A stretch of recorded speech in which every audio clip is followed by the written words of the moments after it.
Herkese selamlar kıymetli dostlar. Umarım iyisinizdir, güzel bir gün geçirmişsinizdir. Bugün bir kez daha beraberiz ve bugünkü konumuz milli takım. Avrupa manşetlerinde neler yazıldı, neler çizildi? Tabii ki şunu söylemek gerekiyor. Türkiye'deki maçta belki Montella bu kadar karşısındaki rakip İspanya değil de sanki Karadağ'ymış gibi çıkmasaydı sahaya, İspanya olduğu bilinciyle sahaya çıksaydı, farklı bir sonuç elde etseydi ki ben bugün yani dünkü oyundan anladığım Türkiye o maçta aslında farklı bir sonuç elde edebilirdi. Bugün belki de kafamız rahat. Playoff derdi olmadan gerçek anlamda, gerçek manada tarih yazmış bir şekilde Dünya Kupası'na gidiyor olurduk. Yani ben böyle düşünenlerdenim. Böyle düşünmeyen de var. Tabii ki bugün bir sürü spor yorumcusunu dinledik, izledik. Herkesin farklı düşünceleri var. Ama tabii ki playoff'a kalmak grubun için sürpriz değil. Onu söyleyeyim. Bu grupta kim playoff'a kalır? Türkiye playoff'a kalır. Zaten bu olağandı. Yani kimse tamam Gürcistan'ın da Kvaratskhelia gibi, Mamaşlaşvili gibi isimler var ama genel olarak işte Kenan, Arda, Hakan bu üçünü saymam bile yeterli Gürcistan milli takımının toplam değerini katlıyor. Yani üstüne çıkıyor. Yani Türkiye burada gerçekten tarih yazabilecek bir konumda olabilirdi ama tabii ki İspanya'yı playoff'a göndererek olurdu. Evet, bundan sonra önümüzdeki maçlara bakacağız. Ben yine Türk milli takımına güveniyorum. Playoff'a da geçeceğimize inanıyorum diyerek de manşetlere başlayalım. Bu gece parti var manşetini atmıştı Marca gazetesi, hatırlarsanız. 2-2 beraberliğin ardından hayal kırıklığı yaşadı ve maç haberini Dünya Kupası'na rekorla ve partisiz başlığıyla gidiyoruz yani yüklemini kullanmadan. Dünya Kupası'na rekorla ve partisiz şeklinde başlık atmışlar. Ne yazmış Marca gazetesi? İspanya milli takım eleme turunu gol yemeden tamamlayacak. İlk 5 maçta tamamlayamayacak. İlk 5 maçta kalesini gole kapatan İspanya'nın bu serisini bozan isim ise Deniz Gül oldu. Korner vuruşunun ardından Porto'nun forveti ceza sahası içinde duran topu değerlendirerek Unai Simon'u mağlup etti. Bu İspanya kaptanının gol yemeden geçirdiği en uzun süre olan 550 dakikanın da sonu oldu. Unai, Cristiano Ronaldo'nun Uluslar Ligi finalinde attığı golden beri gol yememişti. Bu seri uzatmaya giden final maçında 59. dakika eleme turundaki 5 maç ve Türkiye maçındaki 41 dakikayla sona erdi. Bu golle İspanya Dünya Kupası yolundaki en iyi savunma rekorunu egale etti. 1978 Dünya Kupası yolunda Romanya'ya karşı yediği tek gol bu eleme turunda İngiltere 8 maçında kalesini gole kapatarak 22-0'lık bir skorla bitirdi demiş. Bu uzun uzun anlatmış. Ben de bu bilgileri vermiş oldum Marca gazetesinden. Ama Deniz Gül'le ilgili de bir parantez açmaya ihtiyaç var kıymetli dostlar. Beni uzun zamandır takip eden ve geçmiş yayınlarımı da bilenler hep dedim Deniz Gül'ü biz forvete koymalıyız. Deniz Gül'ü forvete koymalıyız. Bunu hep söyledim. Bakın evet Porto'da bu sezon çok fazla süre bulmadı ama süre bulduğu anlarda veya işte antrenman videolarında görüyor. Bu çocuk yapıyor yani bu işi. Yani bu hiç senin elinde forvet yoksa Deniz Gül iyi bir forvet ki İspanya maçında da o takipçiliğini ve fırsatçılığını inanılmaz şekilde gösterdi ki ben top tutma noktasında da beğendim Deniz Gül'ü. AS gazetesi canımızı acıttı demiş. Türkiye ile berabere kalmak canımızı acıttı. Ancak son aylarda yapılan iyi işi 2026 Dünya Kupası'nda her şeyin iddialısı haline getiren Laroya'nın yeteneklerini sergileyişini azaltmıyor. Evet önümüzde 9 ay olduğu kendimize kaptırmamız gerektiğini, sakatlıkların da her zaman pusuda beklediğini görmemiz lazım. De La Fuente'nin Meksika, Kanada ve ondan sonrası İspanyol basını kendilerine öz eleştiri yapmışlar. Türkiye bazında bir şey anlatmamış AS gazetesi tabii ki daha çok kendi milli takımlarında. Sport gazetesi demiş ki Türkiye soğuk duş etkisiyle devreye girdi. Maç Türkiye'nin golüyle hafif bir soğuk duş etkisiyle devreye girdi ancak İspanya hızlı tepki verdi ve Fabian takımını tekrar öne geçirebildi. Ancak rakip kalecinin karşısına çıktı. Kaybedecek hiçbir şey olmayan Türkiye biraz daha yukarıda baskı yaptı ve Unai Simon iyi müdahaleyle 2-1'i önledi. Skor önemsizdi ancak iki takım da grup aşamasını bir galibiyetle bitirmek istiyordu. Sağlam İspanya öngörülemez Türkiye'ye karşı maçı kazanamadı dedi. Bu öngörülemezlik mevzusunun bir hikayesi var bu arada. Ben de bunu Avrupa'da birkaç kişiden duydum. Öngörülemez Türkiye. Türkiye'nin maçları gerçekten milli takımın bazen ne yapacağı hiç belli olmuyor. İşte gidip Cebeli Tarık'a yenilebiliyor. Faroe Adaları tarihlerindeki ilk golü Türkiye atabiliyor.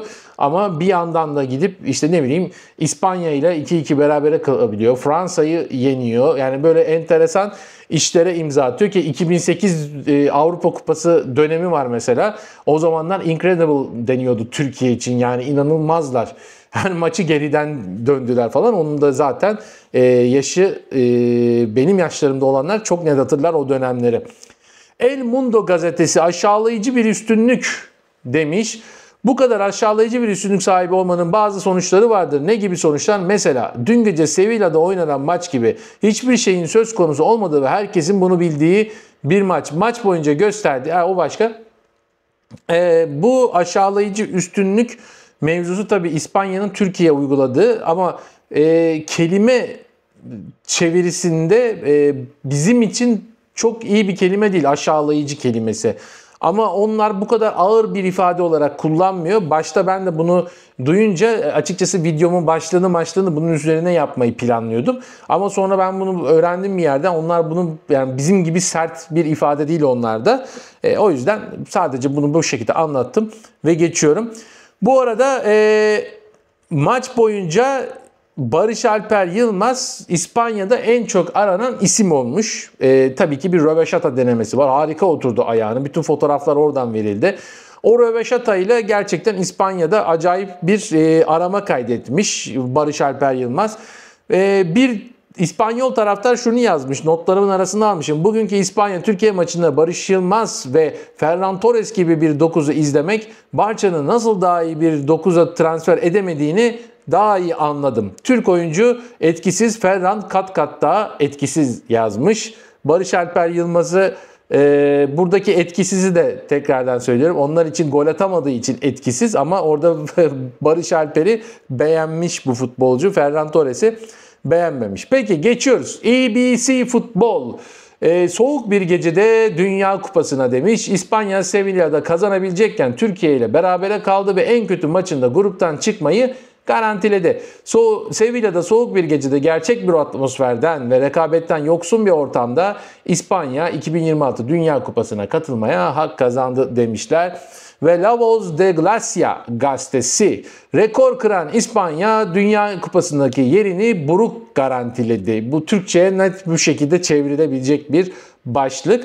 İspanya Dünya Kupası'ndaki yerini hiçbir sorun yaşamadan yeni bir rekorla garantiledi ama farklı bir rekoru da getirebilecekken Türkiye buna engel oldu. Salı günü Türkiye ile berabere kalarak yükümlülüklerini yerine getiren İspanya gelecek yaz Amerika'da yerini aldı vesaire vesaire. Bu arada 31 resmi maçlık yenilgisizlik rekorunu da egale etti. Tabii yenilmediler. El País gazetesi İspanya Dünya Kupası yolunda ölümlülüğün tadına vardı.